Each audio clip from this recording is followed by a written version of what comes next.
घग्गर, छोटी नदियाँ जैसे मारकंडा, जैसे टांगरी, सरस्वती, ये 3-4 नदियाँ मिल करके वो कैथल के आसपास सब इकट्ठी मिल जाती हैं, जोर बनाती हैं।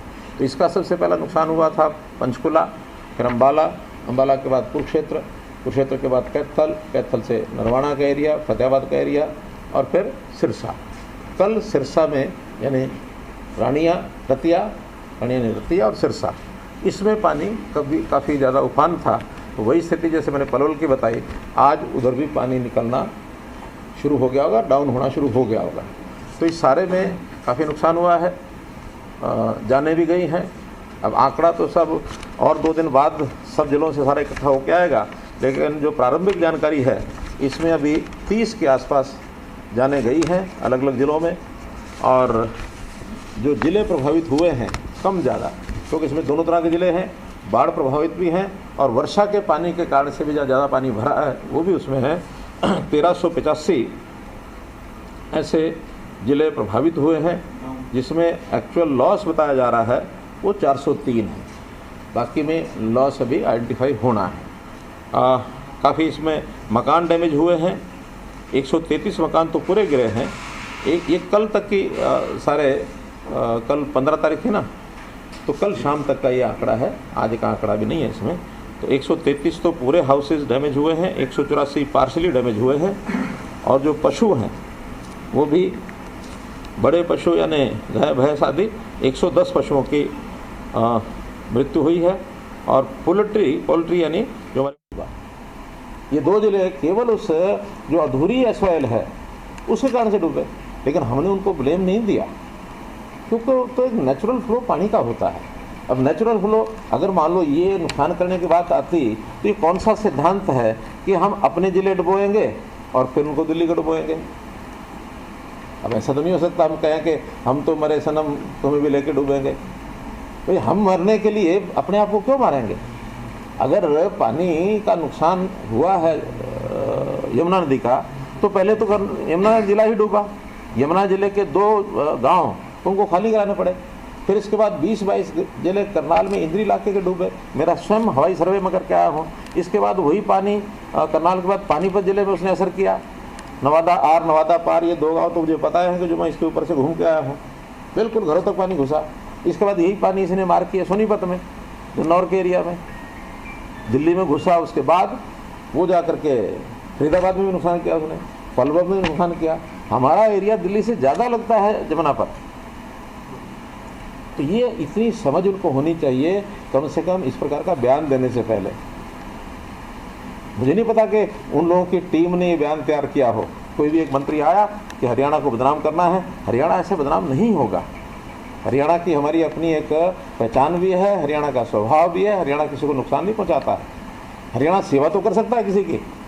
दिल्ली में भी जब पानी की आवश्यकता होती है तो पूर्ति हम ही करते हैं, वरना जो इनका शेयर है दिल्ली का 750 क्यूसेक है और आज भी हम 1070 क्यूसेक पानी देते हैं इनको।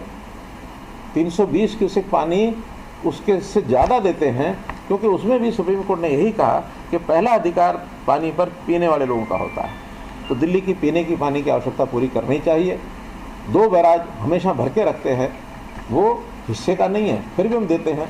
हाँ, सुप्रीम कोर्ट ने ये भी कहा कि जितना पानी एक्स्ट्रा दोगे उसका दिल्ली सरकार पेमेंट करेगी। और दिल्ली सरकार की बेशर्मी देखिए, क्योंकि सुप्रीम कोर्ट ने ऑर्डर किया हुआ, पानी रोक नहीं सकते, लेकिन उस 320 क्यूसेक का पैसा नहीं देते हैं। ये इतने जिसको ढीठ करना चाहिए, ढीठ, वरना कोई चीज़ एक पैसे से दी जा रही तो उसका पैसा तो लौटाना ही चाहिए उनको। और अगला विषय मैं बताता हूँ, ये जो ITO का विषय आया। अब ITO के विषय में हमने अपने सारे हिसाब किताब खंगाल लिए हैं। उसकी मेंटेनेंस पर पैसा कभी भी हरियाणा से नहीं गया।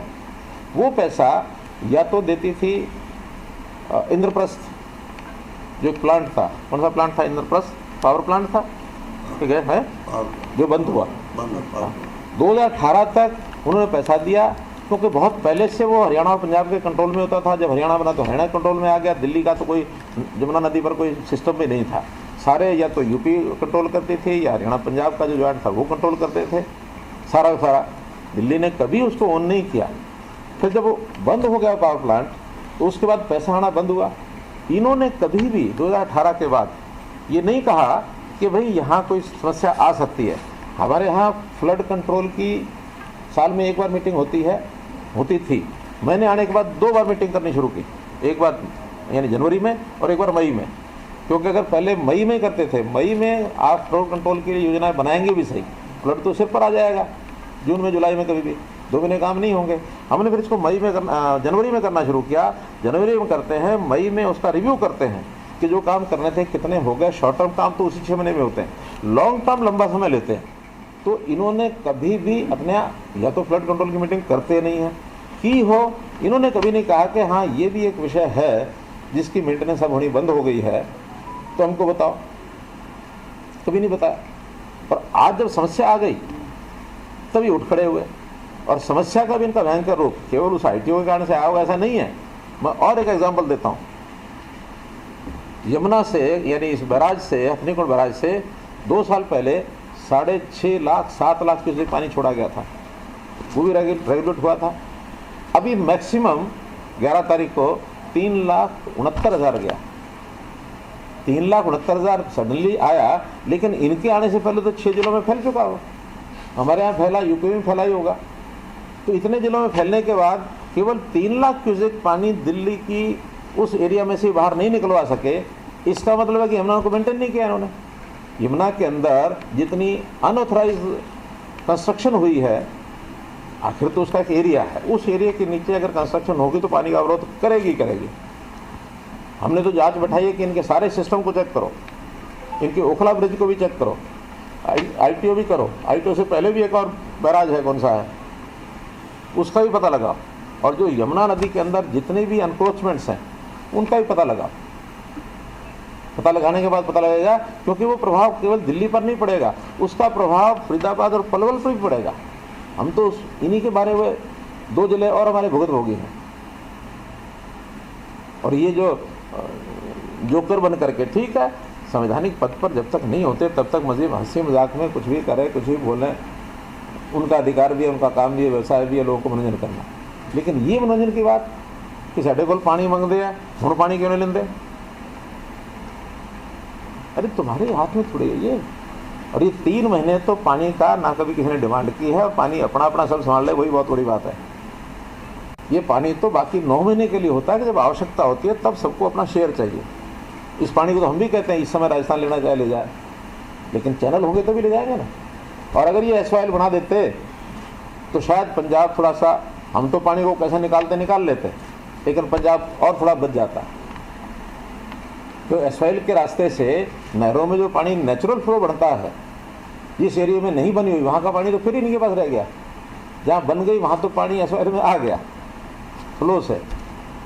तो विषय लंबा है, लेकिन फिर भी मुझे लगा कि इस विषय पर चूँकि बहुत सियासत हो रही है और बहुत लिखने वाले इधर से उधर जो लिख रहे हैं, उसमें एक जानकारी का जो इनको अभाव है वो आपके माध्यम से इनको मैं जो जानकारी देना चाहता था वो मैंने आपको दी है। फिर भी हम सबके साथ मानवतावादी होने के नाते, चाहे वो हिमाचल प्रदेश है, चाहे वो पंजाब है, उत्तर प्रदेश है, उत्तराखंड है, दिल्ली है, आसपास के जितने प्रदेश हैं, हम पड़ोसी होने के नाते हमारा दायित्व बनता है। हमारी किसी को चिंता हो ना हो हमें नहीं पता, लेकिन हम सबकी चिंता करेंगे। और कहीं भी मानवता के नाते हमारा कोई ध्यान में आएगा, कोई विषय सौंपा जाएगा, हम ज़रूर उनकी मदद करेंगे। तो ये एक विषय आपके सामने मैंने रखना था। आज मेरे 2 कार्यक्रम आज थे यहाँ। एक चौधरी चांदराम जी का प्रतिमा का अनावरण, एक सेठ श्री कृष्णदास जी की प्रतिमा का अनावरण, दोनों अनावरण मैंने आज किए हैं। और उन दोनों का अपना एक रोहतक की राजनीति कहें, हरियाणा की राजनीति कहें, तो उस लेवल तक वर्षों योगदान उनका रहा है। दोनों ही हमारे बड़े नेता थे और संयोग से दोनों का संबंध आज भारतीय जनता पार्टी से है। इनके सुपुत्र शेठ श्री कृष्णदास जी के सुपुत्र तो आज मेयर हैं हमारे, मनमोहन गोयल। और चांदराम जी कब आए थे? नहीं, बीजेपी में, बीजेपी 96 में।